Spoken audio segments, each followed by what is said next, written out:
शड़ान glamping ports पे। ये आप मेरे पीछे देख सकते हैं कि ये कॉटेजेस और कुछ पोर्ट्स हैं और पीछे कुछ पोर्ट टाइप के कुछ रूम्स हैं। और आज सनी डे है और बहुत ही अच्छा वेदर है। और बारिशों के बाद जो है ना यहाँ पे बड़ा, जब धूप निकलती है तो बड़ा एक शानदार मौसम होता है। तो आपके मेरे पीछे देख सकते हैं सामने शोगरान टॉप है, उसके ऊपर मकड़ा है, सीरी पाए और पाए मेडोज़ हैं।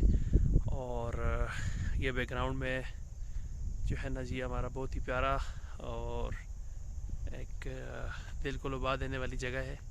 माशाल्लाह बड़ा अच्छा नज़ारा है जी। ये शारान फॉरेस्ट ग्लैम्पिंग है, इस रिज़ॉर्ट का नाम है। और ये इसके लान की जो है ना बाहर की जो मैं वीडियो बना रहा हूँ, और ये आप देख सकते हैं बाहर भी तकरीबन और अंदर मिला के टोटल 40 से 50 लोगों की कैपेसिटी है इसमें। और इसके अलावा इसकी बैक साइड पे हमारा जो शड़ान फॉरेस्ट रिज़ॉर्ट के नाम से जो पोर्ट्स बने हुए हैं, तो वो भी आलमोस्ट रेडी टू डिलीवर हैं।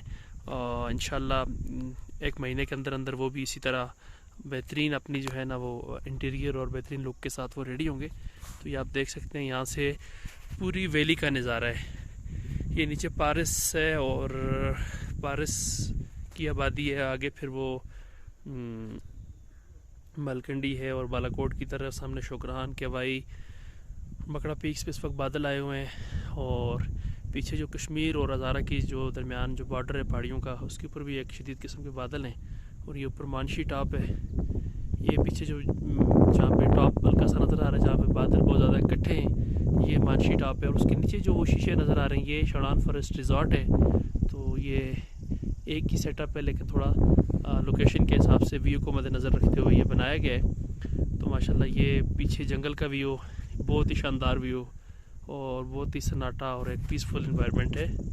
हम अपने तमाम चाहने वालों को और जो लोग अपने प्यारों के साथ छुट्टियां गुजारने के लिए और अपने टाइम को एक क्वालिटी टाइम बनाने के लिए आना चाहते हैं, तो उनको हम वेलकम करते हैं। ये जगह किसी जन्नत के किसी नज़ारे से कम नहीं है।